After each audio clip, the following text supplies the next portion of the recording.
Hello, everyone, and today I would like to talk about the economy, right? And I would today I would designate the current economy as a shareholder. Sorry, no.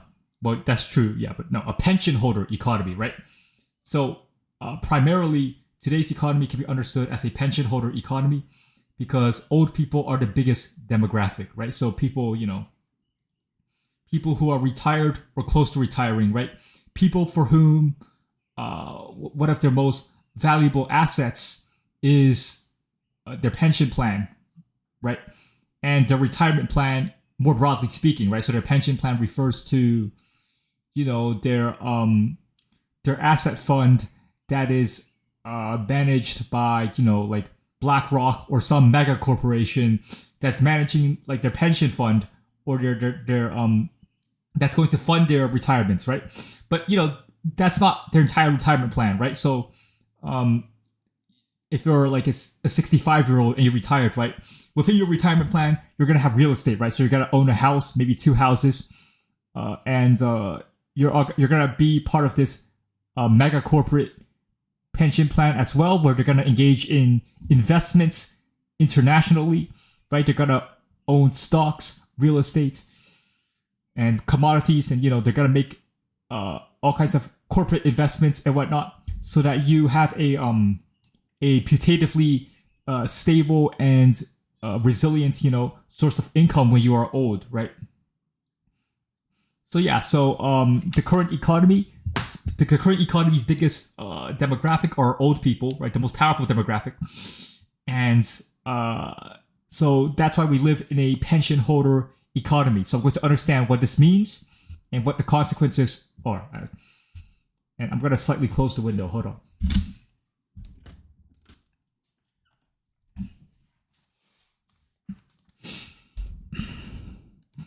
All right. So why does the pension economy occur, right?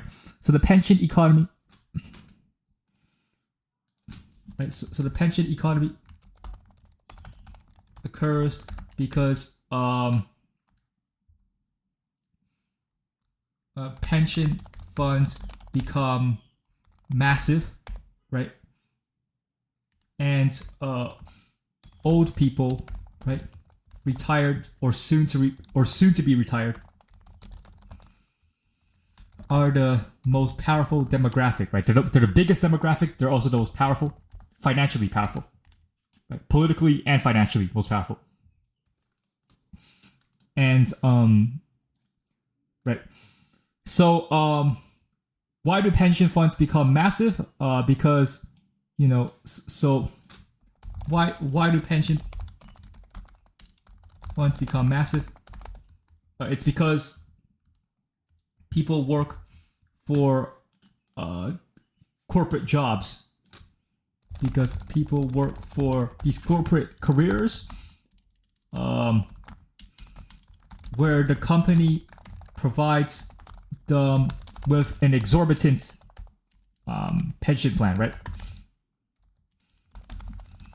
Right, so you get a very impressive pension plan. Like you work for some job, right? You're some office worker, you're some accountant, you're some managerial bureaucrat, right? Or even you're a plumber, right? Or I don't know, you're some clerk, some manager, right? Some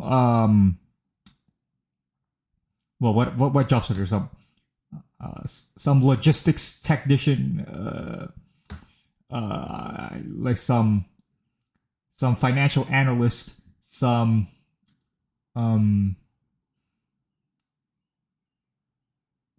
don't know, vehicle repairsman, some cafeteria worker, right? Some cook, some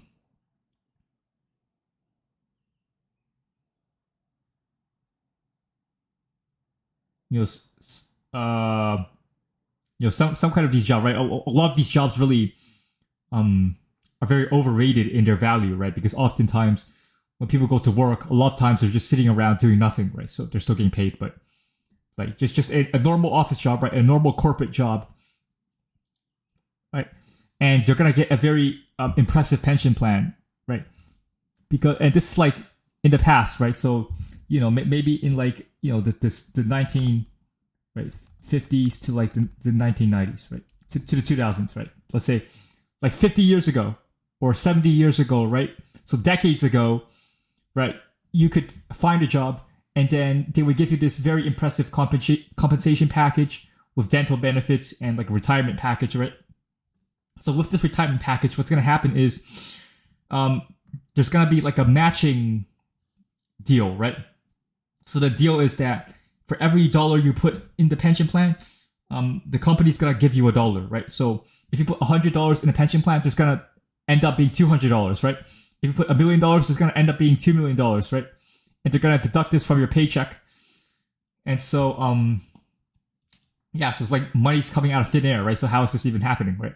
It's like, wow, this is such a great deal, right? And yeah, and so so that's why pension plans become massive because it's such a great deal. People get a job, they get a pension plan, right?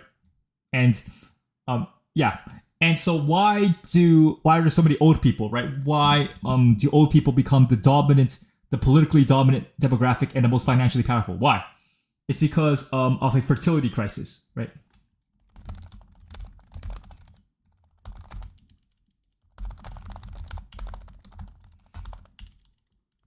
Right, so this is a fertility crisis, um, right? Which means that basically young people are not reproducing enough.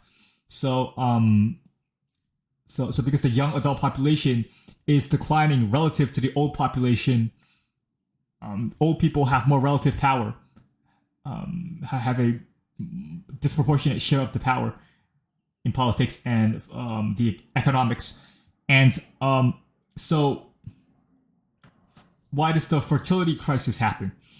Um, maybe I'll get into that later, but I'll explain it a bit right now. That the reason the fertility crisis happens is because women are not sexually attracted to men, right? So the reason that women in the past would reproduce with men is because they were dependent on them economically and financially, right? So think about, if you're a woman, right, and you don't have the right to vote, you don't have the right to have a career in many occupations. There's a lot of social pressure forcing you to be married, and there's a lot of social pressure forcing you to be a housewife and to stay in the house and to exist in private life and not even go outside the house, stay in domestic life and don't go into like, the public economic life, right? So there's all this. So before there was social pressure to make women want to engage in long-term marriage and to reproduce monogamously. And before women couldn't even get careers and couldn't even get voting rights and whatnot, right? They couldn't even like have political representation properly. So basically, women used to be like serfs, right? Like slaves to men, right? So when feminism occurred and gender equality nominally arose, right? So now that we have putative gender equality, where women have the right to vote, they have the right to work whatever job they want. Now women no longer want to reproduce with men. They no longer want to settle down and have children with men. They no longer want to engage in marriages with men. The reason is because women are not sexually attracted to men. At least not most men, right? So maybe women are attracted to like 10% of men, like Jeremy Meeks, Justin Bieber, like Jeffrey Epstein. What else? Like Chico, that the model, the PSL God guy. What's up? What else? Let me look these guys up, right? Right. So who is this?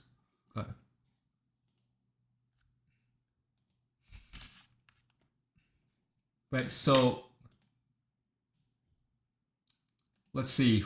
What's this guy called? I forgot these guys' names.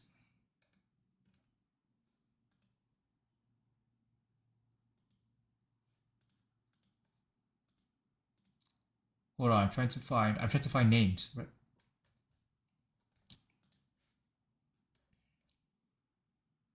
Let me try this one.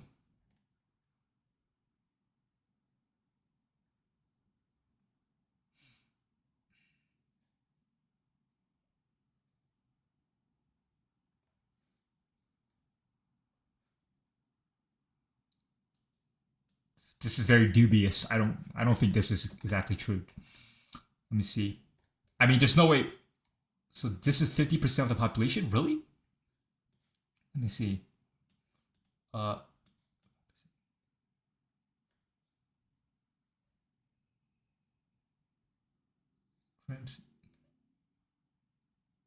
yeah. So Sean O'Pry, right? This is a very good example, right? So let's give examples of men who women are attracted to, right?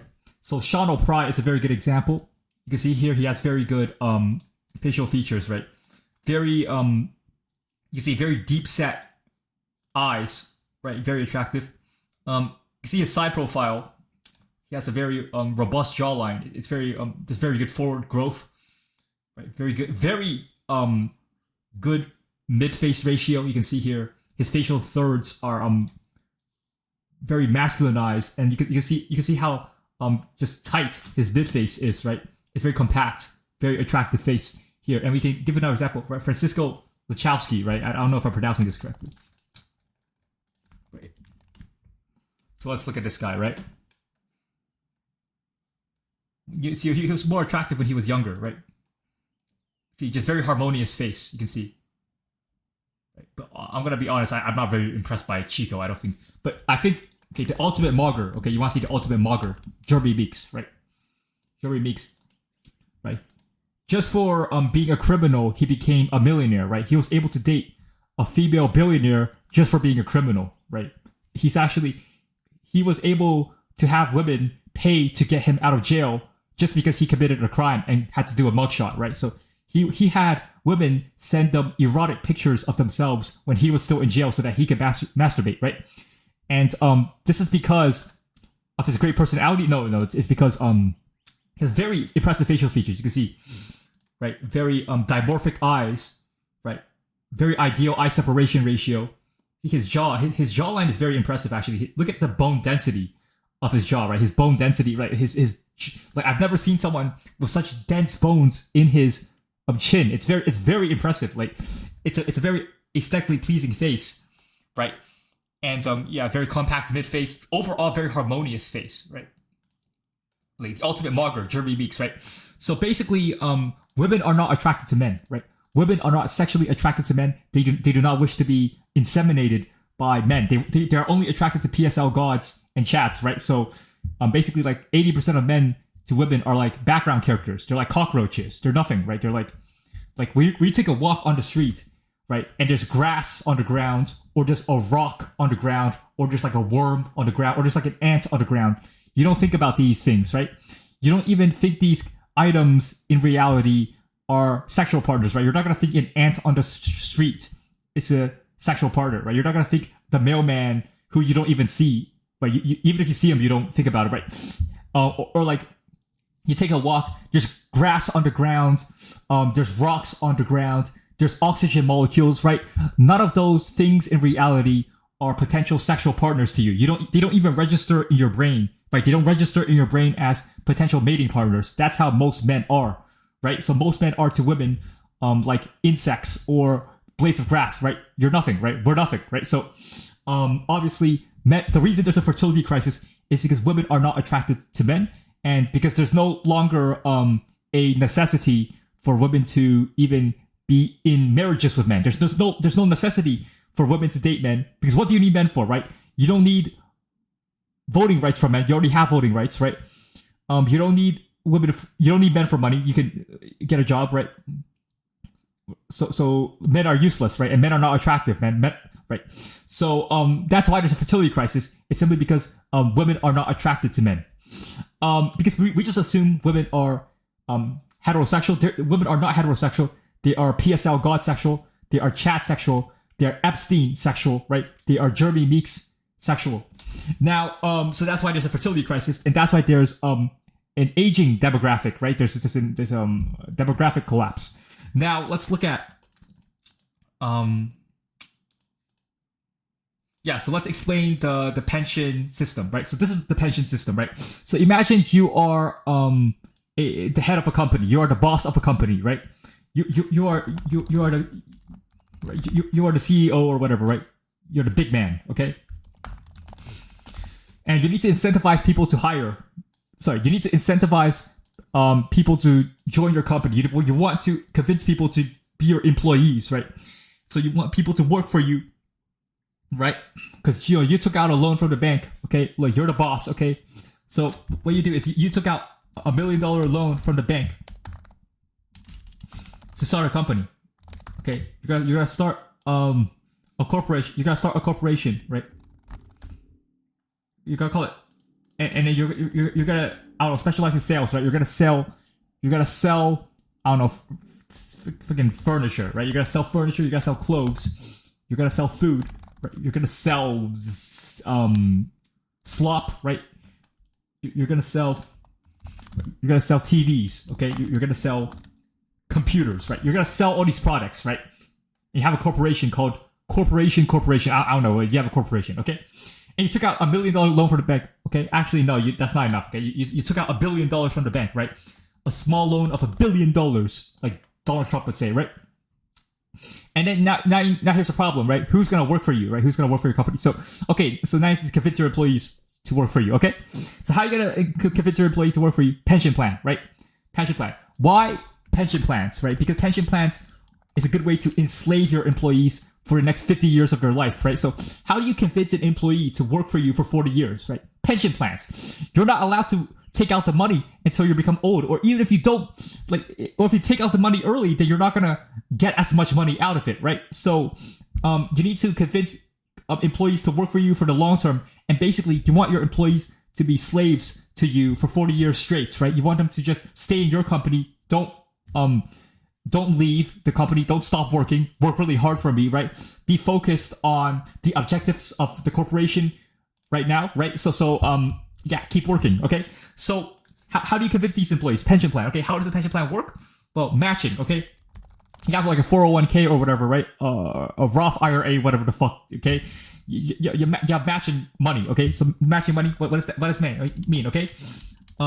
Basically, so here's what it means, okay? Let's explain the pension plan, right? So first of all, the corporation's already $1 billion in debt, right? So the corporation that you're owning, right? So you own the corporation. You are the boss, okay? You are the boss, okay? So your company's already $1 billion in debt, okay? So you better hire some employees and make some profits, right? And so how you gonna hire employees? You're gonna give them a pension plan, right? Pension plan, okay? So every $1 you put in, the company gives you $1, right? So now this is a great pension plan, right? So these employees, right? Remember, there's a lot of companies out here hiring, okay? So this is like this is 1960, okay? This is 1960. This is like decades ago, right? When the market was booming, right? And there's all these employers trying to find employees like, hey, come to my company, work for me, okay? Work for me, okay? Be a salesman for me, be an administrator for my company, right? Be a plumber for me, right? Come join my corporation. And employees are like, why should I join your corporation, right? So what they'll do is the employer with the best pension plan is the one they will go to, okay? Because like there's like a billion companies wanting to hire you. Some of them don't give you a pension plan. Some of them only give you a dental plan. Some of their pension plans are weak, okay? Only 1% return. What?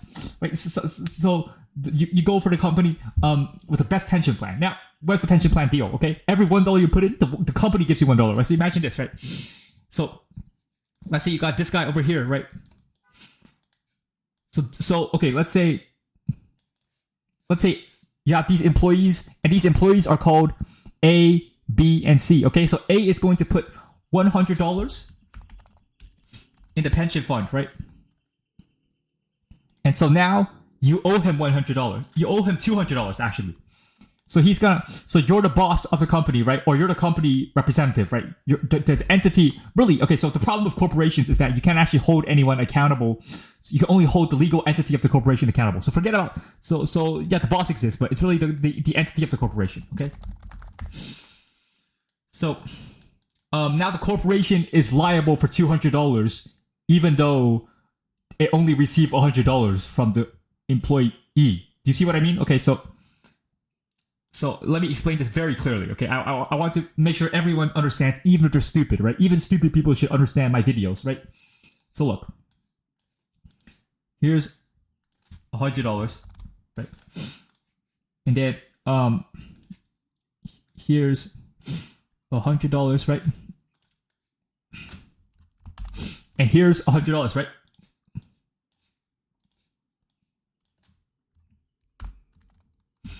And then let's say you have some employees, okay? You have employee A, you have employee B, right? And you have employee C, okay?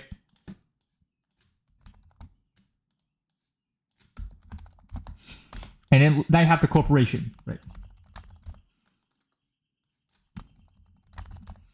And now here's the pension fund, okay?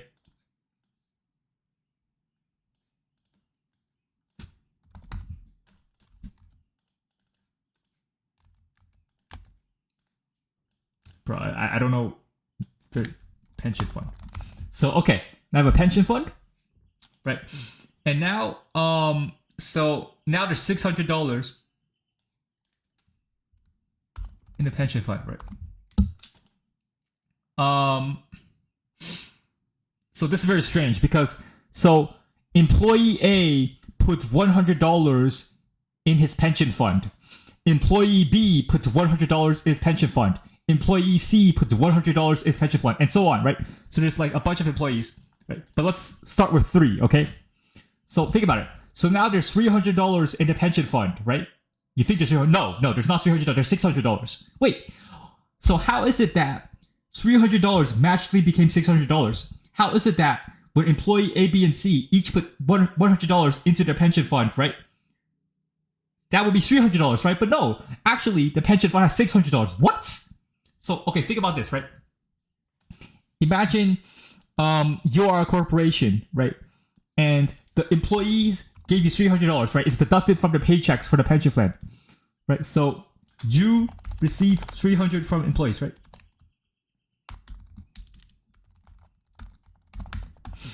But you owe them $600, right?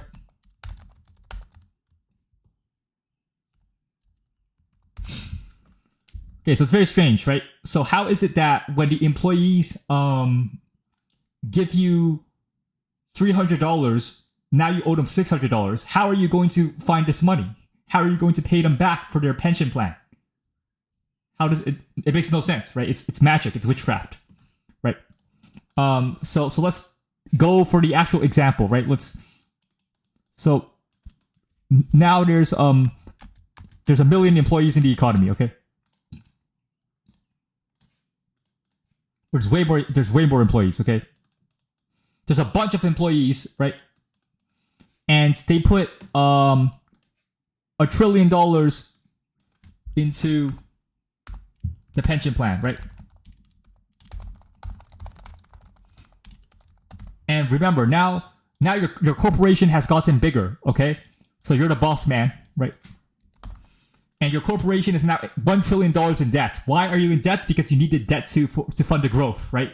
Obviously, you need debt for profit because that's how economics works now. Like people don't understand. So the issue is that people, so finance and economics experts today are retarded, right? They don't understand economics. They think debt equals good, right? Because debt is leverage. Therefore, it's somehow debt is good, right? We don't know why economists today think like complete idiots, right? But it's just what it is, right? So your company is $1 trillion in debt, right? And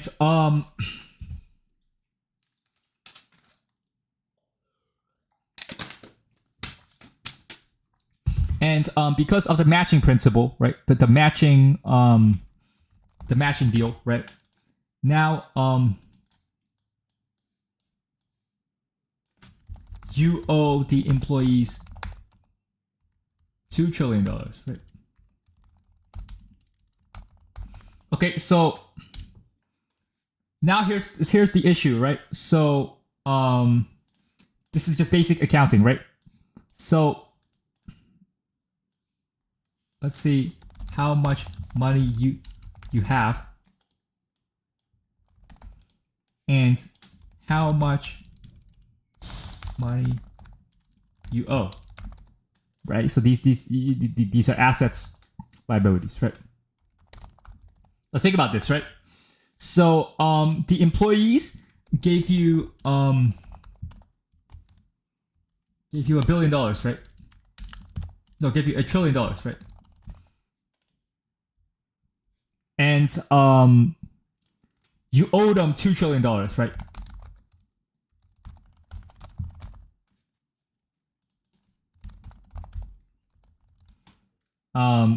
You also owe the bank $1 trillion, right? So how does this work exactly?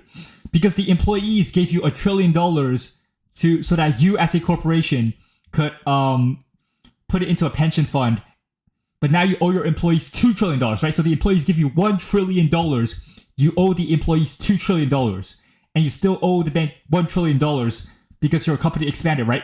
So this is basically how the pension holder economy works, where money comes out of thin air and nobody understands what's really going on, right? So somehow, if you're a pension holder, you put $1 million in the bank, and somehow you expect to receive $2 trillion, right? So that's basically the pension holder economy. It doesn't make any sense. It causes a lot of debt, a lot of economic recessions, a lot of problems. Okay. So yeah, so imagine that you have $1 trillion, right? But you owe someone $2 trillion, and you owe the bank $1 trillion, right? So imagine that you have $1 trillion and you owe people $3 trillion, right? So clearly you are in a bad financial position here, right? You're on the verge of being bankrupt. That is how the modern economy works, right? And so who is actually paying for this, right? Well, okay, first let's explain how pension funds work, okay? So you have a pension fund, right? So okay, so you have employees here, right? These are pension holders, right? Right, and they're going to give money to the pension fund, right? Okay, this is a pension fund.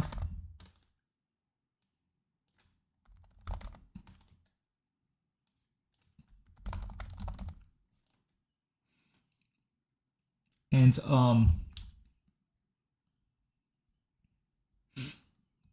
right, so they need to somehow so the pension fund manager, right? So this is going to go to so who is going to manage the pension fund, right? So the pension fund managers, they're gonna be mega corporations, right? And they're gonna be like BlackRock, right? Very big entities, right?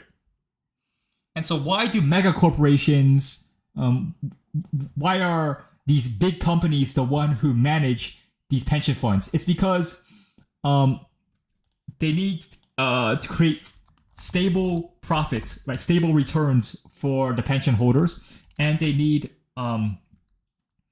they need to provide collateral for the pension holders, right? So what does collateral mean? It means that, you know, let's say there's an economic recession and the pension holders lose their money in the pension plan.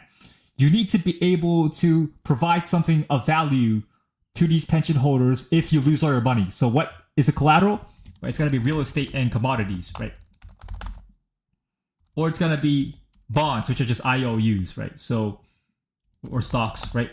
So collateral will be like real estate, commodities, bonds, or stocks. What does collateral mean? It means that, okay, so let's say I am the pension fund manager. I am the finance guy, right? I am the investor. Okay, I'm going to invest your money. So you give me money, I'm going to invest it. You give me $1 million, I invest the money. But there's a recession, so you lose all your money, right? So I don't want you to take my money, right? Because I am the investment guy. I am the investor, right? So I am the investor. Now I owe you $1 million, but I have $0, right? Because you gave me $1 million, but I lost the money because there was a recession. So I need to be able to give you something in return because you lost your money. So what is that? Okay, it's real estate, commodities, bonds, or stocks, right? So if I am an investor with no collateral, right, meaning I have no assets of my own, then if I lose your $1 million, now you're gonna kill me, right? Or you're gonna get the laws to come after me, and you're gonna take my house, you're gonna take my spouse, right? You're gonna take all my belongings, right? And now I'm homeless, right? because I lost your money, so you take my money, right? But if I represent a mega corporation, a mega firm, okay? If I have a mega firm that has like trillions of dollars in assets, and they have all these stocks, they own all these bonds, they own all this real estate, right? Then okay, if I lose $1 million, don't worry. I'll tell my mega firm, hey, this guy lost us $1 million. There was a recession. We couldn't do anything about it. So the mega firm will be like, hey, don't worry. We are a mega firm. You lost your $1 million. Don't worry. We'll get it back to you. How do we get it back to you? Well, we just print it out of thin air by contacting the Federal Reserve, right? Why are we able to print money out of our ass? Because we have a bunch of collateral, right? Why does the collateral permit us to be able to just engage in counterfeit and fraud, right? This is all just money laundering, right? This is all just fraud. So why can we print money out of thin air, right? Why can we engage in economic witchcraft? Because we have collateral, right? And why does collateral permit us to do this? Because it makes you feel good emotionally, right? It's all about the emotion, right? It gives you a sense of security. Like, I own 1 million houses, like I am the mega firm, right? I am the corporate entity. I'm the mega corporation, with international assets everywhere, right? Because I have all these assets, all these real estate, commodities, bonds, and stocks, because I have all these assets, you will feel safe even though we just stole your money or we lost your money. Don't worry, okay? We have collateral, right? So the pension fund has collateral. And because the mega firms that had these pension funds, because the mega firms that manage these pension funds have all this collateral, they can buy as much real estate as they want. They can buy as much stocks as they want. They can buy as much bonds and debt as they want. They can buy as much commodities as they want. They can buy as much corporate stocks as they want. They can do as much venture capitalism as they want, right? So they can do as much investing as they want. They can buy whatever they want in the economy because you're a mega firm and you represent the interests of all these pension holders, right? So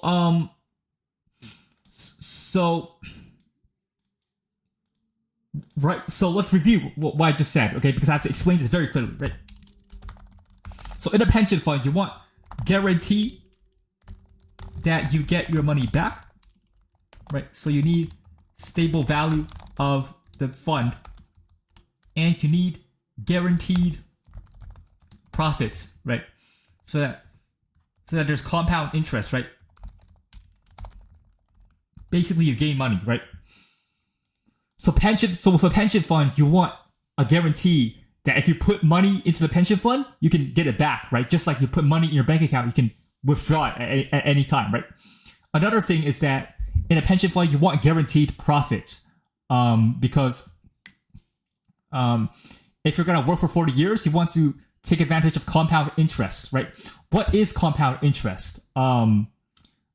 Nobody actually knows, because money is a fictional concept, especially fiat currency that's not backed by commodities or gold, right?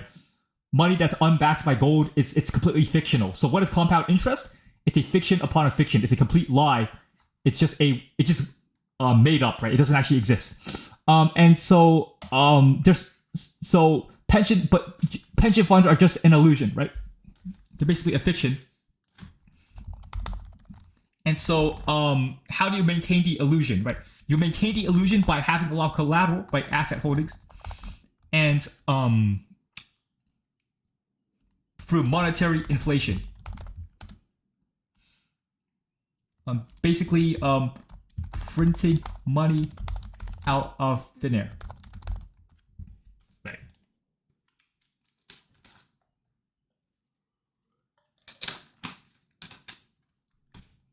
And so,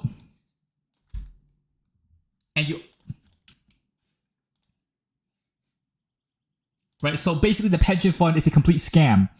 It's an illusion.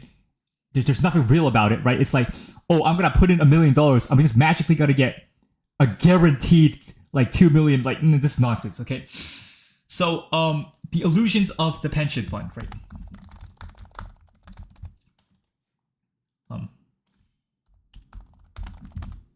Did I spell illusions correctly? Yeah, there we go. So here's the illusions, right? The illusion is guaranteed balance, right?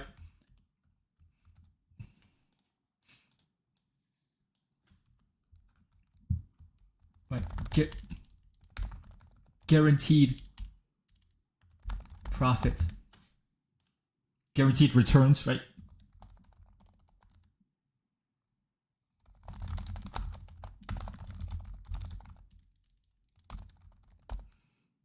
And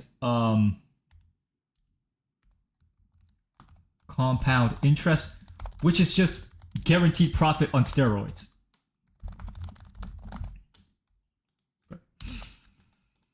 Okay, so here's the illusions that are required to maintain the concept of a pension fund, right? What is a pension fund? It's a fiction. It's a fictional idea that comes from the myth that you should be rewarded for your hard work, right? So you work hard for 40 years, therefore you deserve just desserts, right? You deserve to have money. You deserve to have benefits, right? So the illusions of the pension fund, there are three illusions of the pension fund, though it's really two, okay? The first illusion of the pension fund is a guaranteed balance, right? So if you put $1 million in the pension fund, right, this is the guaranteed principal, right? Right. So if you put $1 million principal in your pension fund, you expect to be able to withdraw and spend that $1 million, right? Just like you put X amount of money in a bank account, you should be able to take X amount of money out, right? The problem is that this is an illusion. A guaranteed balance doesn't exist because a recession can happen, right? A recession can happen and you lose all your money, right? So how is a guaranteed balance possible, right? We don't know. Okay, I'll explain later. Actually, it's just an illusion. So the second illusion of the pension fund is guaranteed profit, right?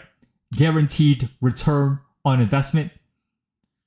Certain profit. So how is a guaranteed return possible? It's not, right? There's no guaranteed profit in the economy or in the markets. If there was guaranteed profit in the economy, then nobody would end up homeless, right? So next time, you want to explain economics to people, what you can do is you can go to Los Angeles or you can go to a Californian state, right? And so what you can do is, because you're going to go downtown, right? Or you're going to take a walk in California or in any Democrat-controlled state in America, or you go to Canada, right, and you go to like a big city, right, like Toronto, Vancouver, right, you go to a big city in Canada, or you go to any big city in the West in general, right, or you go to any big city in America where the governor and the politicians are Democrats, right. What you're gonna do is you're gonna find a lot of homeless people, right. So you're gonna take a walk and you're gonna see a lot of homeless people. They're living in tents, right? They're doing crack cocaine, right? They are naked or they're sleeping in a trash bag, right? Some of them, they haven't showered, right? They can't afford, the hydro bill, right? They can't afford the electricity and the showering service that you take for granted, right? They can't afford water, right? So you gotta see a lot of homeless people in tents on the street. Some of them will be dead, right? Some of them will be in rigor mortis, right? Some of them will be smoking. They will be doing cigarettes, right? Some of them will be beating each other up. Some of them might even jump you. You might get jumped. You might get robbed, right? There are a lot of vagrants on these in California, in these Democrat-controlled cities. And actually, what might actually happen is that you might wake up one day and find a homeless man in your house, right? You find a squatter, right? So you wake up and then there's like some unwashed homeless man sleeping in your bed. And you ask him, hey, homeless man, why are you in bed with me, right? Why are you in my bedroom? How did you even obtain access to my house? And he will say that it's because you voted for Gavin Newsom. That is why I am living in your house and now there are 10 homeless people in your backyard. And you will be like, damn it, I knew I should have voted for Trump, right? But even then, okay, Trump would do the same thing, right? So even if you vote for Trump, instead of 10 homeless people, there's going to be 9 homeless people in your house, right? Because one of them is fighting for the IDF, right? So like, if you vote for Gavin Newsom, there's going to be 10 homeless people sleeping in your bed, right? And there's going to be there's gotta be crack needles, there's gotta be drugs, paraphernalia, right? There's gotta be homeless tents in your bathroom if you vote for Gavin Newsom. If you vote for Donald Trump or JD Vance, you only have 9 homeless people in your house because one of them is gonna fight for the IDF. Maybe he's gonna be a Mossad agent, right? Maybe he's going to, like be in the U.S.-Iran war, right? He's gonna be like a meat shield, right? So, yeah. So it's whoever you vote for, right? There's gotta be a lot of homeless people, and so, a lot of these homeless people, they might feel very discouraged, right? Because they don't have a job, and they don't have any money, right? And they're like, they don't have a house, they don't have a place to stay. So what you could tell them is that you have good news, right? You have good news because there is guaranteed profit in the market, right? So why are you homeless? Why are you sleeping on the street? Why are you eating cockroaches, right? There's guaranteed profit. You can make money. Anyone can make money. There's guaranteed profit in the market, right? And these homeless people will laugh. They're like, you're retarded, right? There's no guaranteed profit in the market, right? So, there's no guaranteed profit in the market because there is epistemic uncertainty in the market, right? So if you're an entrepreneur and you start a business, there's no guarantee that your business will be profitable. Maybe you'll lose money. Maybe you'll go bankrupt. Maybe you will die and get into a car accident, right? So there's no guaranteed profit in the market, right? But that's the illusion of the pension fund, right? So for the pension fund model to work, you need guaranteed profit. Otherwise, otherwise the pension fund, see, the illusion of the pension fund wouldn't work if, you're the manager of the asset fund and these mega firms, these financial firms, right? So if you're telling the pension holders, like, hey, pension holder, you put $1 million into your pension fund, but maybe when you retire, you'll only have $1 left. It's like, what? I put $1 million into the pension fund and I can only take out $1 when I'm 65? What? So I'm not going to do this deal, right? I'm not putting money into your pension fund, right? So you can't say that. So you have to say, okay, there's a guaranteed principal in the pension fund and there's a guaranteed profit, but it's nonsense, right? There's no guaranteed profit, so it's nonsense. And then what's the third illusion of the pension fund? So the third illusion is compound interest. And compound interest is guaranteed profit on steroids. So compound interest actually doesn't exist. Especially if there's a gold-backed currency, right? If the finance is backed by a gold standard, then nobody would believe in the retarded idea of compound interest that much, right? They wouldn't lean so heavily on this idea. They wouldn't weight too importantly because, to believe in compound interest on a gold standard is to believe that gold is going to fall out of the air, right? You're gonna be sleeping and gold is just going to somehow appear on your desk, right? You're not even gonna think, or like, you don't even need to mine gold, right? Gold is just going to teleport into your vicinity and you can just take the gold, right?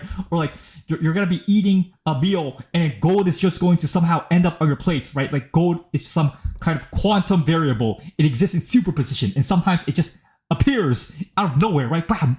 Gold just falls out of the sky, right? So, like, in the gold standard, there's no compound interest, right? Or like, if there is compound interest, it's very minimal, right? There's no, it's people understand this is risky, right? But in a fiat market where money is not backed by gold, and now money is a pure fiction that the government prints out of thin air with the Federal Reserve, right? With the central banks, with fractional reserve banking, right? With quantitative easing, which is just fraud, right? So, when you don't have a gold-backed currency, you can have this fiction of compound interest, which is pure nonsense. It's pure delusion. Right? It's such a stupid idea. So these are illusions of the pension fund. So how do you maintain the illusion? How do you maintain the illusion, right?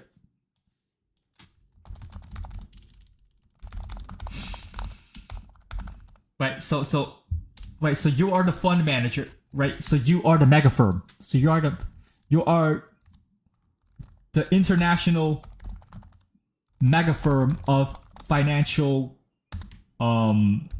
investments. Right, so you are a mega firm. How does the mega firm continue the illusion of these pension funds, right? The illusion. So first, they have to rig the market, right? So they have to rig the market. Basically, make it so that they can always profit, right? So if you rig the market so that you always win and so that you always make money, then you can maintain the pension fund, right? Then you can maintain the illusion of guaranteed profit, right? And another thing you have to do is print money out of nothing, right? So monetary inflation through central banking, right? Banking, Federal Reserve, right? Quantitative easing. Quantitative easing is just a fancy word for stealing money, right? It's just monetary inflation. So these are two ways to maintain the illusion, right? And also invest in collateral, right? The third, okay, this is the third way, right? Invest in collateral, right? The collateral will be like real estate, corporate stocks, bonds, and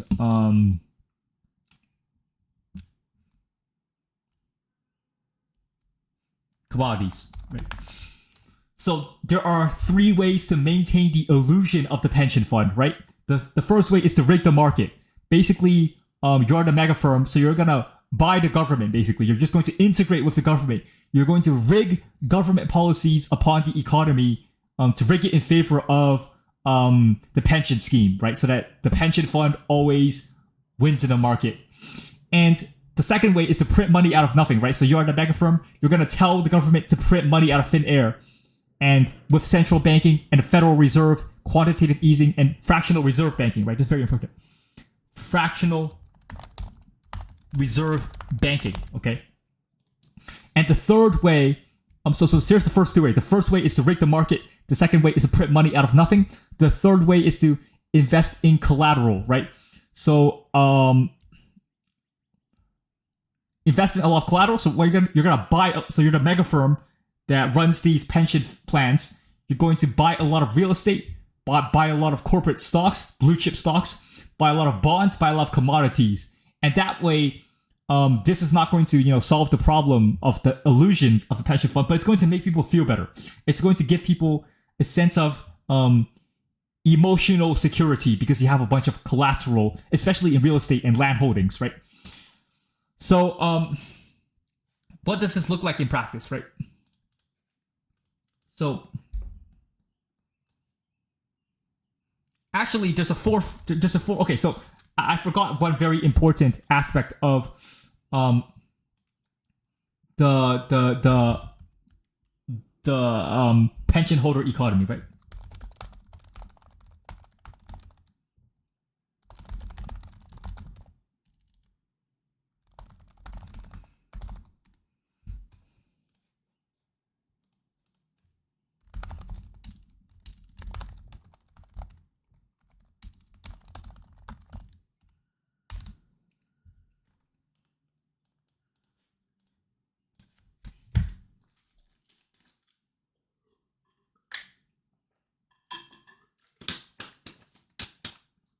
Right, so let's see, rig the economy, own collateral. What was the other one? Right,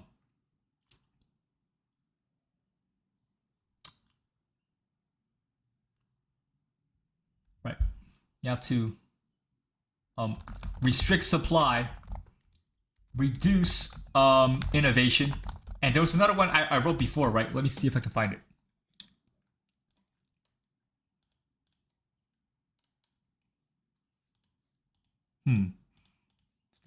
Breaking the market, causing more inflation. Oh, monetary inflation, right? Right, so this is the pension holder economy, right? The pension holder economy.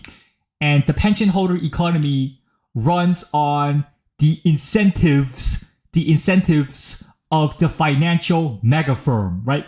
So think about it, right?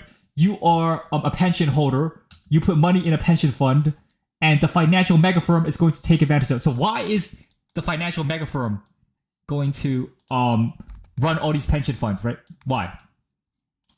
Because they have collateral, right? I already explained. They have collateral. So if you put money into a pension fund and you lose all your money because there's a recession, you need to be able to get something back in return. Otherwise, you just lose all your money, right? So you need collateral, right? So that if the mega firm owns a bunch of houses, then hey, maybe you lose $1 billion, but they'll get it back for you because they sell a house or whatever, right? So they have collateral. And another thing is there's economies of scale, right? So even for financial investment, a mega firm can benefit from economies of scale, right? Because there's a lower, so economies of scale happens when there's a lower per unit cost of production of achieving an outcome, right? So let's say you have two examples, right? Let's say there's one example where you have a very small barbecue and you can only make one hamburger at once. So that means if you spend $10 cooking the burger, the cost of making a burger is $10, right? But let's say you have a very big barbecue grill, okay? And now you can make 10 burgers at once, but it costs us $20 to operate the electricity for that grill, right? So now you make 10 burgers for $20 versus one burger for $10, right? So think about it, right? One burger used to cost you $10 with a smaller grill, right? But with a bigger grill, that's 10 burgers for $20. So what's the per unit cost, right? $20 for 10 burgers, right? That's what? $2 per burger, right? Is that correct? $2 per burger? Wait, so yeah, yes, it's $2 per burger, right? So think about it, right? With a small grill, you're spending $10 to make one burger, whereas with a bigger grill, you're spending $2 to make one burger, right? So the bigger grill benefits from the economies of scale. Here's another example with economies of scale, right? Let's say you have a big storage unit versus a small storage unit, right? So imagine you have like one small safe where you're gonna store items, right? So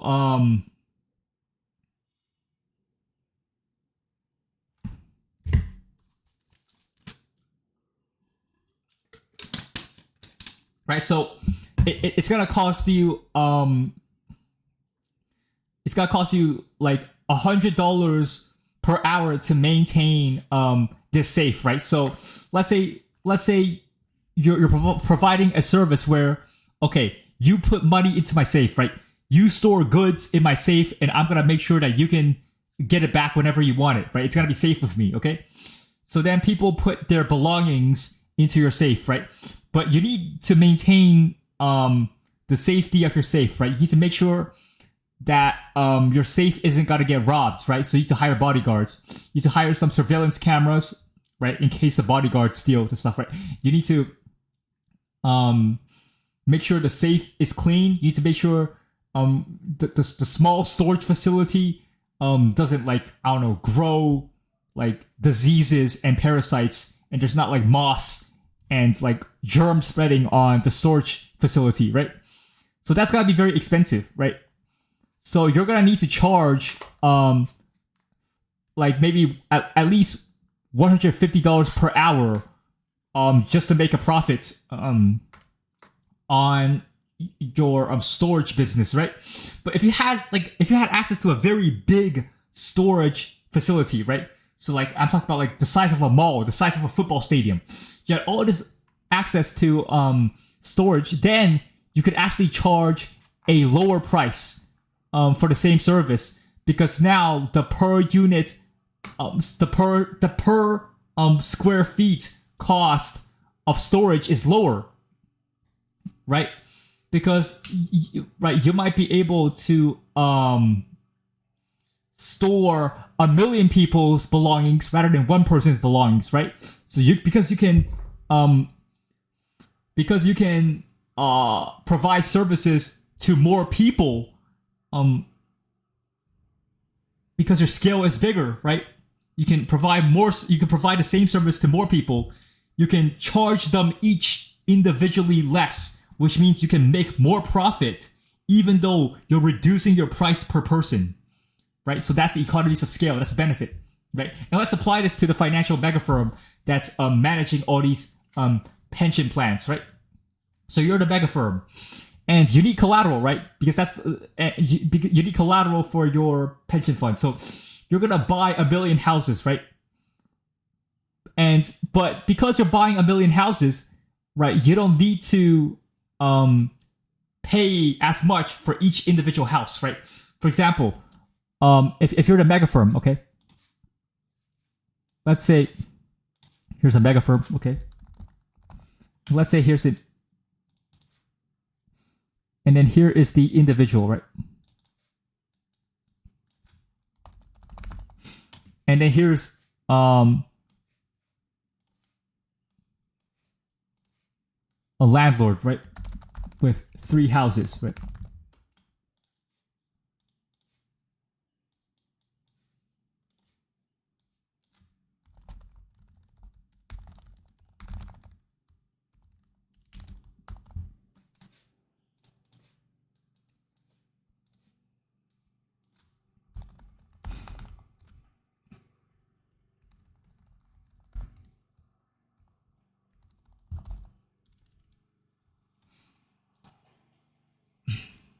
So let's say you have a scenario where a landlord owns 3 houses, right? So let's say Joe owns 3 houses, right? Joe owns 3 houses and he wants to sell all of them, right? And so he has 2 offers. One offer is from an individual who's willing to buy 1 house for $1 million, right? And then he has an offer from the mega firm, right? The mega firm offers to buy all 3 of his houses for $2 million, right? So think about it, right? The individual is offering $1 million per house, right? But the mega firm is offering only, what is that? $666K for 1 house? I think so. Make sure. 600 by 2 million. What's 2 million divided by 3? Let me think about that. 6.6.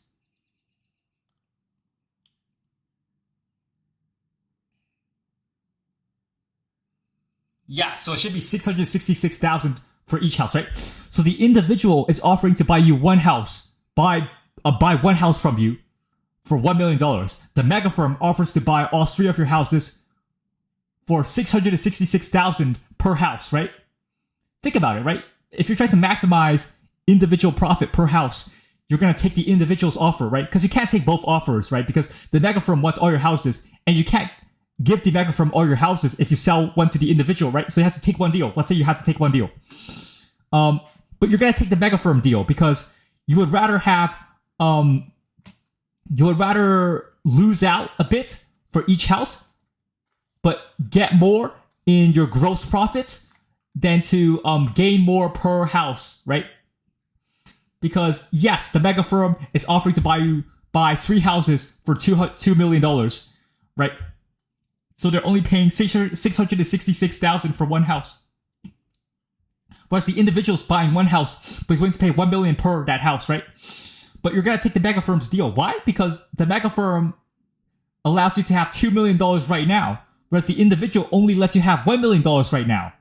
And if you sell that 1 house to the individual, you might have to leave your houses on the market for another 2 years before anyone's interested in buying them, right? And who knows if they're willing to pay $1 million to you? Who knows if there's a recession and your houses are worth less? Who knows if maybe in the future nobody wants to buy your house? So right, there's so much uncertainty, risk, and potential for loss if you don't sell your houses immediately, right? And so because of the law of time preference, right? So economic actors always prefer the same amount of money now rather than in the future, all else being equal, right? So if every factor is held equal, you prefer the same value today rather than tomorrow, right? So that's time preference. That's the law of time preference. So you're gonna take the $2 million deal, right? You're gonna sell all your houses to the mega firm, right? Because and the mega firm benefits because the mega firm is able to buy each individual house at a lower per house cost. Because they are the mega firm, right? They have a lot of money, right? They have the collateral, right? And so, so that's how the mega firm buys up a lot of real estate, right? They just buy out all the real estate, right? And so, so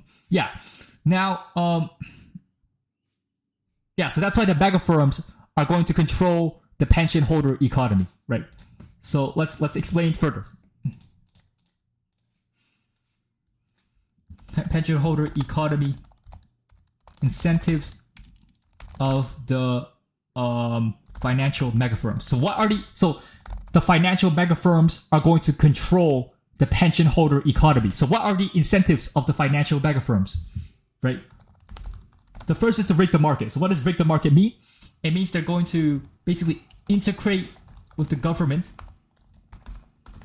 through lobbying, right? So what is lobbying? So what does it mean when a mega firm lobbies the government? It means they bribe them, right? So the mega firm is going to bribe the government to do whatever they want, right? So the mega firm is going to integrate with the government. The mega firm is going to become the government, basically, and just regulate the economy to rig it in their favor. Integrate with government. And basically, what does this mean? What does rig the market mean? It means that small businesses must. So basically, they're going to steal um, money and opportunities from small businesses and poor people. Right. So think about this, right? And this is through government regulation, right? So the mega firm is going to be in a marriage with the government, right? And the mega firm is going to say, okay, hey, government, I am the mega firm. I represent the interests of these pension holders. So what I want you to do, government, is to regulate the economy. By regulating the economy, what's going to happen is that the government is going to steal money from small businesses and steal money from poor people and middle class people, right? So basically, the mega firm is going to steal money from people through the government regulations, right? And what the government's going to do is that the government's going to over-regulate the economy and basically make a bunch of bureaucratic red tape, right? So like, for example, let's say you're trying to start a small business, or like you're a middle-class person, right? You're going to be taxed a lot more, right? And the taxes are going to go to the mega firm, right? So taxes go to the mega firm. Another thing is they're going to make up a bunch of nonsensical rules, right? So a rule, for example, if you breathe oxygen, you need to pay money, right? So let's say you start your own small business and you're like selling cakes, right? You're selling cake, smoothies, you're selling milkshake, right? You make a dessert business. So the government regulators, right? They're going to add a bunch of legislation, and they're going to add a bunch of bureaucratic procedures to make it legal for you to run your company, right? So if you don't follow the new rules of the government, what the government will do is they will kill you, right? So they'll send the military or the police, it'll kill you, right? So, or they'll incarcerate you, right? So you have to follow the rules, right? So the government adds a bunch of regulations. What are these new regulations? They are nonsense, right? They are balderdash. They are completely superfluous, exorbitant, and unnecessary, right? So, for example, let's say that you open a dessert shop and your customers breathe oxygen, right? What the government will say is, okay, you're actually consuming the limited oxygen supply of the planet. You are violating environmental law number 1,755,000, right? You're violating some law by breathing oxygen. So because you're violating the law by breathing oxygen, you need to pay more money. You need to pay more taxes, right? And then the taxes are going to go to the mega firm, okay? Or let's say that people are going into your dessert shop, right? But some of these people are male, right? Some of these people are male, which means they're white, and or like they're white males, white, whatever. And so you need to pay a tax for that, right? So there are white people in your business. There are white people that are giving you money. So now you need to pay a tax for that. And you might actually have to make some restrictions, make some diversity quota to where like, okay, you can't have 70% of people inside of your business who are of a specific skin color, right? You need to make some. So there's like a bunch of unnecessary rules that increase the cost of doing business for you. And there's all these barriers of entry to doing business, right? Or let's say, you know, right? Let's say, you know, you're selling cakes, right? But the cakes that you're selling, they have 20 milligrams of sugar, right? But the government says no. You can only have 19 milligrams of sugar in the cakes. So if you sell your cakes at 20 milligrams of sugar, we will kill you, or we will tax you, or we will incarcerate you, right? And okay, let's say that government passes a new law, and that the bread that you sell must have 7 grams of protein, right? If your bread only has 6 grams of protein, then we will murder you, but we're gonna kill your family, right? So the government makes up like a million different unnecessary rules, and nobody's gonna remember them. So you need to hire lawyers, you need to hire bureaucrats, you need to hire employees just to keep track of all these rules, right? You need to hire like some compliance officer, some compliance employees, some compliance managers, just so that you don't break these unnecessary rules, right? So the mega firm is fine with these rules because the mega firm, first of all, the mega firm can afford the rules, right? They have the money to afford it. Second of all, the mega firm is the one rigging the rules and lobbying to have the rules be in their favor. And third of all, is that the mega firm can just break the rules anyways, right? The mega firm can afford to break the rules because the government, what's the government got to do? They can audit the mega firm, but the mega firm will pay for the audits, so it doesn't matter, right? Or the government is going to charge the mega firm, or the government is going to legally go after the mega firm. They're going to sue the mega firm, but the mega firm is the government, right? So the mega firm is the government. The government isn't going to sue itself, so nothing's going to happen, right? So that's the rigging the market. So that the pension holder in the pension holder economy, the mega firms are going to rig the markets, right? So the mega firm is going to rig the market. This is going to economically destroy. Small businesses. It's going to destroy poor people. It's going to destroy the middle class, right? And so, sorry, I like to repeat myself to make sure that the transcription is accurate, right? So I'm repeating my words so that the transcription for this video is accurate, so that if you make an AI summary of this video, it'll be accurate, because sometimes the transcription doesn't pick up, or I'm mispronouncing words, right? So now what else is the mega firm going to do, right? Monetary inflation, right? Right, so we're going to print money out of thin air, right?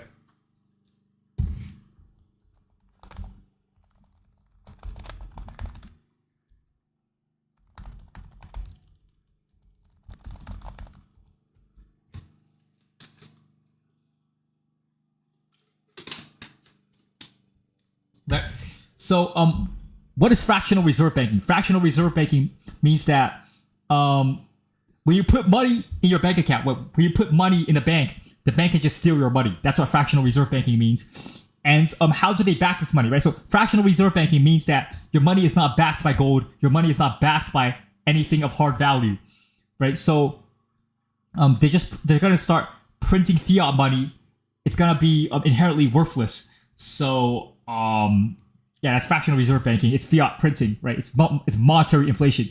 And what's quantitative easing? It's a nothing burger word. Quantitative easing means nothing. It just means printing money out of your ass. So the mega firms want monetary inflation, because when money gets printed into the economy, when new fiat gets injected into the economy, whoever receives the money first is going to benefit, right? Why?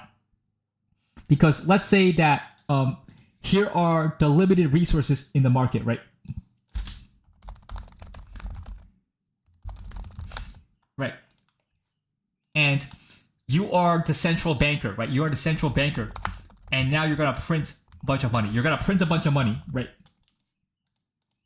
And then, so you don't have to work to print money. You don't have to do anything of value. You don't need to provide any valuable goods and services to print this money as a central banker. So you're going to print this money, and you're going to just extract and expropriate the limited resources in the markets for yourself, right? You're going to take it for yourself, and you're going to print some money, and some of the printed money is going to go to the mega firms, right? Because remember, you know that they represent the pension holders. You can't piss off the pension holders. You need to work in the interest of the pension holders, so you need to give the mega firms some of this newly printed money, right? And with this newly printed money, so you're the central banker. You print the money, you give it to yourself, right? And then you get to extract resources from the economy. Now, that means there's less resources for everyone else. So when there's less resources for everyone else, but there's more money circulating in the economy, that means there's more money chasing fewer goods in the market. There's more money chasing fewer resources in the market. That means the prices go up, right? So you're the central banker, or you're the mega firm. When monetary inflation happens, when money is printed out of thin air, you benefit, right? But the people in the economy, right, the common people, they lose money because the value of the money goes down because of inflation, right? Because of price inflation. So the monetary inflation causes the price inflation, and basically you're stealing from people. This is the same as taxation. This is the same as taxation because you're just stealing from people. You're stealing money from people, right? And so rigging the market also means taxation, which is, right? And so monetary inflation is another form of taxation, right? So in rigging the market, you should also add taxation, because taxation is theft. They steal your money, right? So when they steal your money, some of it will go to the mega firm. Like when the government steals your money, some of it will go to the mega firm, because this is a pension holder economy, right?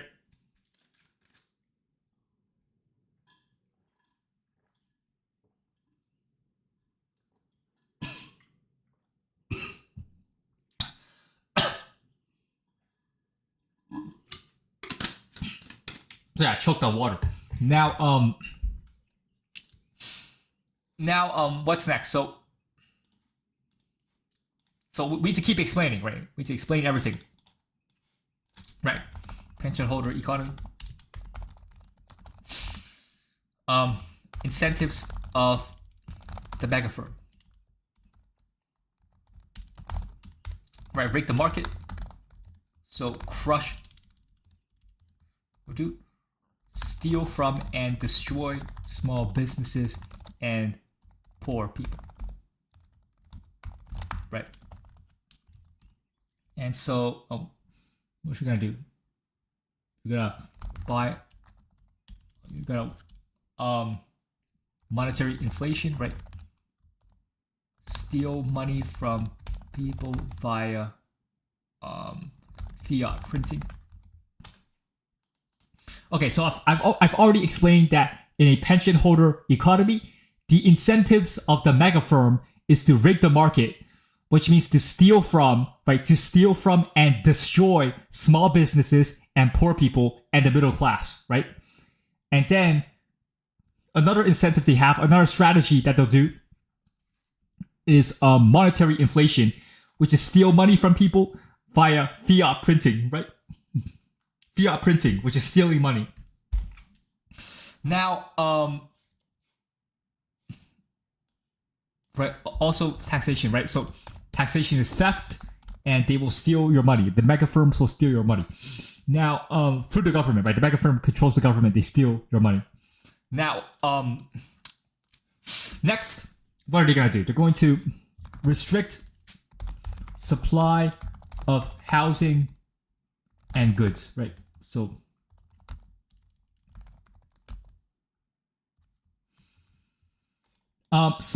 the next thing that the mega firm wants to do, one of the goals of the mega firm is to restrict housing, right? So you want to cause a housing shortage. Why? Because here's the value of the pension fund, right?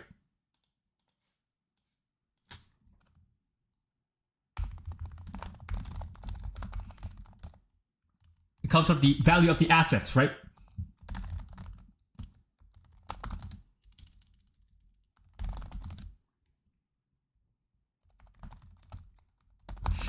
And so, because the value of the pension fund is dependent on its holdings in real estate, stocks, bonds, commodities, and other assets, what the mega firm wants to do is to restrict the supply of all these things, right? They want to restrict the supply of all these resources in the economy so that the value of the pension fund goes up, right? So let's say that there were 1 million houses that you could buy in a neighborhood, right? So because all of these landlords want to sell their house, they're actually going to lower their price so that they're able to sell it, right? But if there's only one house in the neighborhood, right? If supply is scarce and there's only one house in the neighborhood, then the landlord can raise his price up, and so you have to pay more for the same house, right? And so what so by restricting the supply of a good, whether that good is real estate or stocks or bonds or commodities, right? By restricting the supply, basically by destroying wealth, you increase the value of you artificially increase the value of existing wealth, right? So by causing a housing shortage, you increase the value of the houses in your portfolio, right? So the mega firm wants to create a housing shortage. How do you do this? For government regulation, right?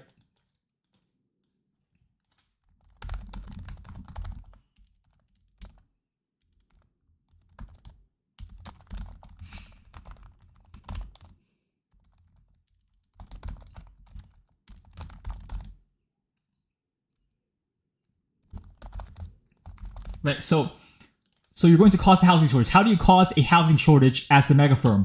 You do this by making up government regulations, right? You lobby for the government to do these unnecessary laws. So how do you do? So what do you do, right? First, rent control, right? Rent control is going to basically decrease the supply of housing, right? And why? Because with rent control, usually the price of rent is artificially reduced. Why? Because basically it's a legal thing, right? So it's like a law that's passed that, oh, you can't charge rent above $2,000. What happens if you charge rent above an amount? You get killed, right? You get killed by the police, you get killed by the government, or you get incarcerated, right? Or you get fined, right? So you can't break the law, right? So this rent control is going to reduce the supply of housing, right?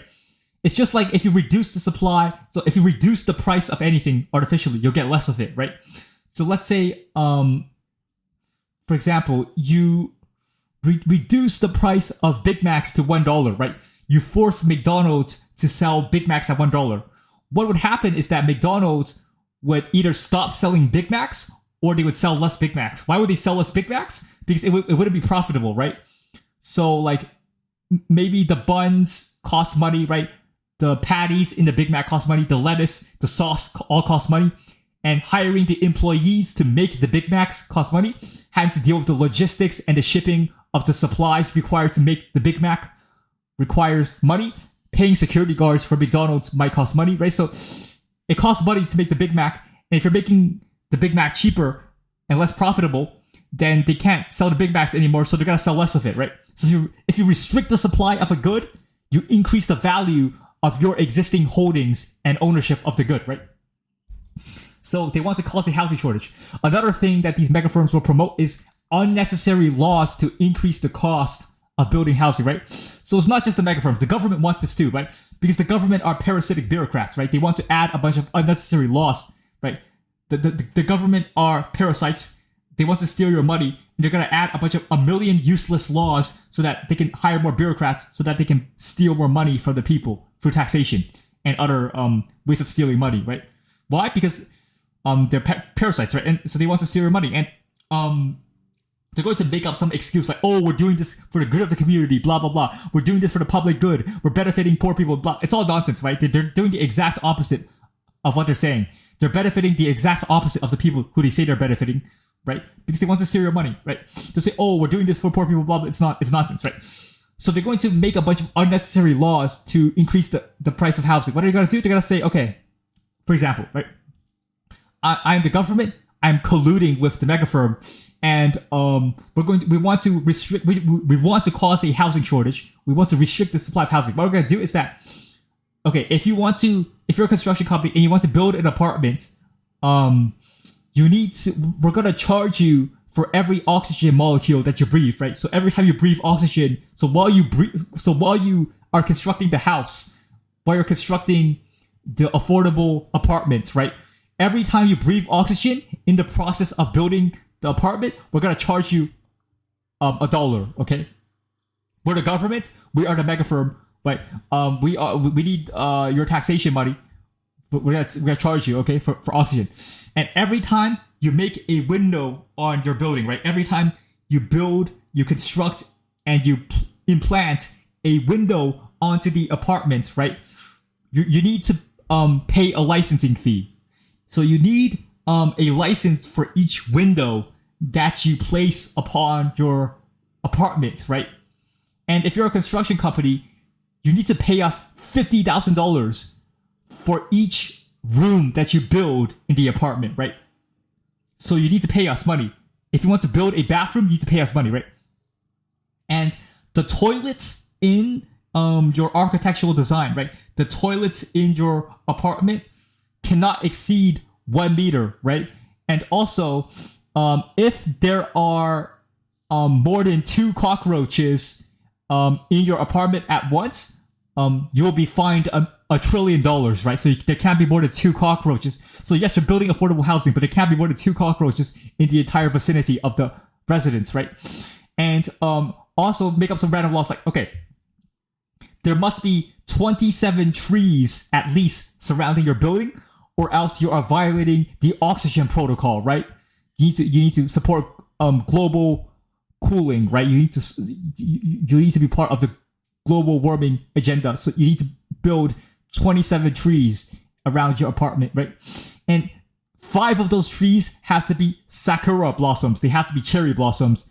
because otherwise you are being racist towards the Japanese, right? So you need at least 5 cherry blossom trees, right? And also, you need to, before you even start building the house, you need to hire 5 midgets, right? So there is a lack of diverse representation. There's a lack of quota representation of midgets in construction companies. So you need to hire 5 midgets. You need to somehow find 5 midgets willing to be labor workers for your construction company, right? So you need to hire them, right? And so there's a million unnecessary laws that increase the price of making houses and apartments. This causes a housing shortage. So you want homelessness, right? So if you are a mega firm, you want homelessness, right? Why do you want homelessness and housing shortage? So that people work harder. And if the employees in the mega firm work harder, then and employees in the economy and in the corporations, they work harder, this will hopefully increase the price of the stocks, right? Because you're the mega firm and you own all these corporate stocks. So you want the employees to work really hard because the employees know that if they don't work hard enough, they're going to be homeless, right? Why are they homeless? Because there's a housing shortage that the mega firm wants, right? What else? There's also, let me see, inefficiency, recessions, right?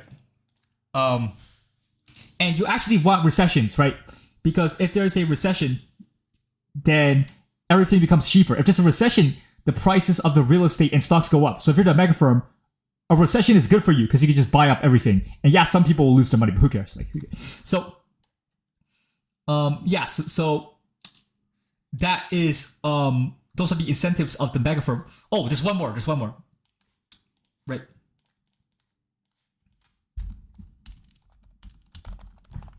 So in a pension holder economy, you want to reduce innovation, right? Reduce innovation, or increase the cost of innovation, right? Which is the same thing. So yeah, reduce innovation, right? Because you don't want changes. You don't want improvements. You don't want serious changes or improvements to technology. Why?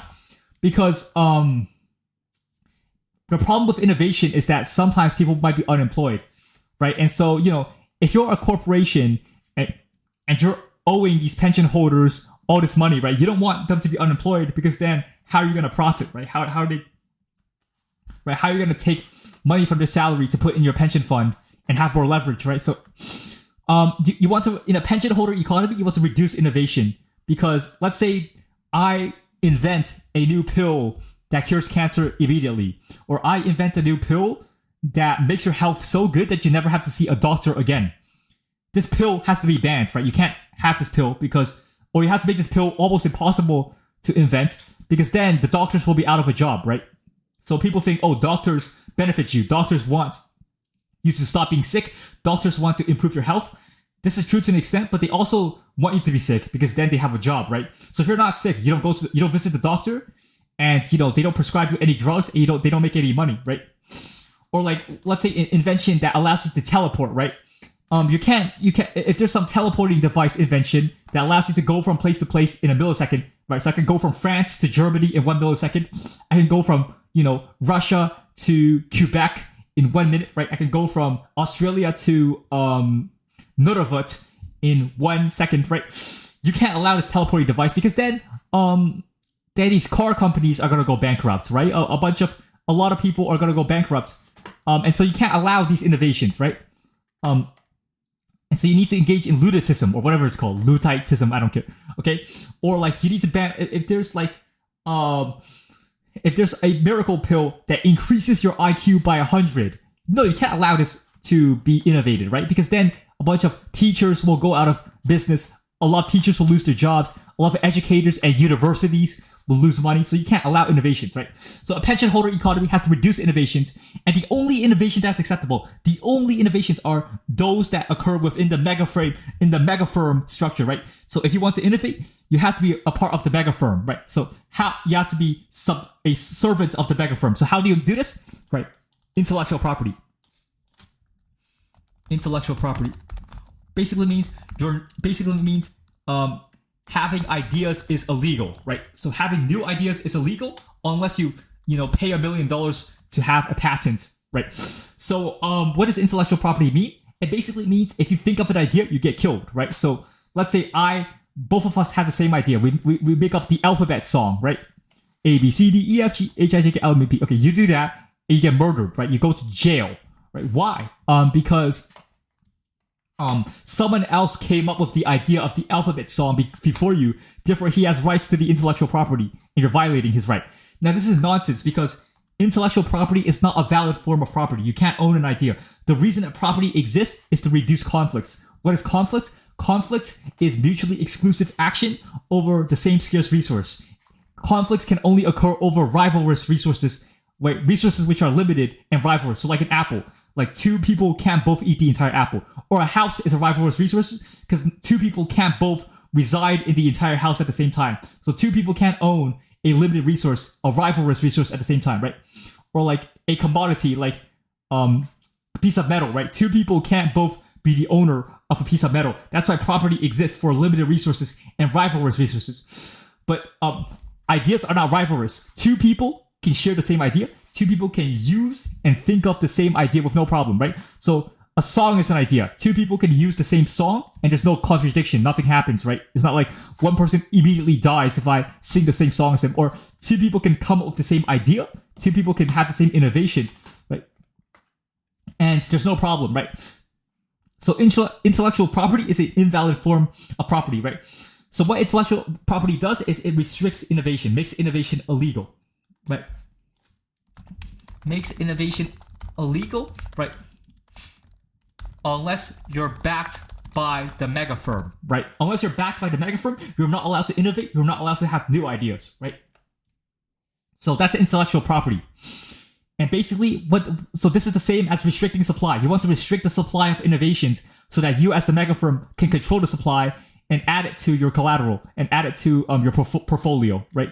So if anyone's innovating, you have to say it's illegal, right? And if they don't like the fact that's illegal, you kill them, right? And so in a pension holder economy, innovation will be reduced, right? And another reason that innovation is reduced is because the intelligence of people are decreasing, right? So after the Industrial Revolution, the living standards, the medical care, and the access to resources and food, right? The living standards of people improve. Because the living standards of people improve, harsh Darwinian selection pressures are decreased, right? Meaning that rather than selecting for physical fitness and intelligence, people become less intelligent and less healthy, right? So a modern economy is selecting for less intelligence and less physical health, which also increase the cost of healthcare publicly, right? So people become less intelligent over time because intelligence develops as a result of harsh genetic selection in difficult environments like harsh winters where you don't know if you're going to survive. You need to plan ahead and store food and coordinate hunting methods to trap an animal and cooperate with people over a long period of time and build shelters despite having few resources and solve very cognitively demanding problems, right? So in harsh Darwinian selection environments, right, intelligence will be selected for.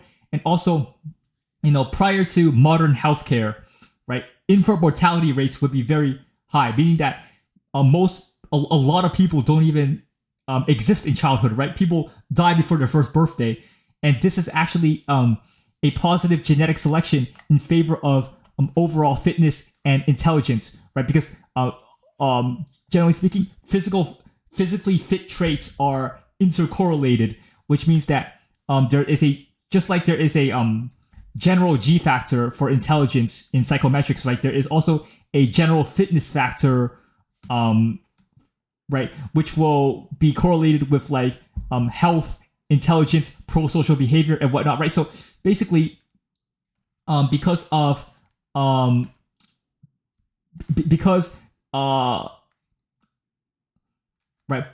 selection pressures have weakened, because it's easier to survive and it's less cognitively demanding to survive in the modern era, humans the human gene pool is becoming less and less intelligent over time, which is also causing innovations to go down. And this will be even worsened by the fact that the population is aging, so the average age is increasing. So of course there's gotta be less innovations and creativity.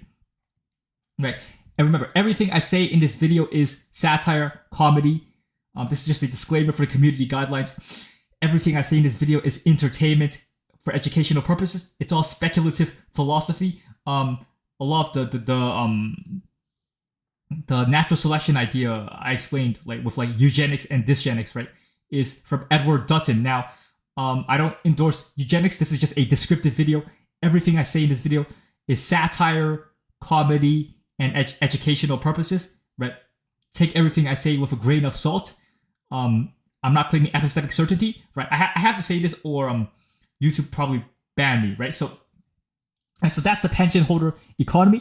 And so what's going to happen in a pension holder economy, right?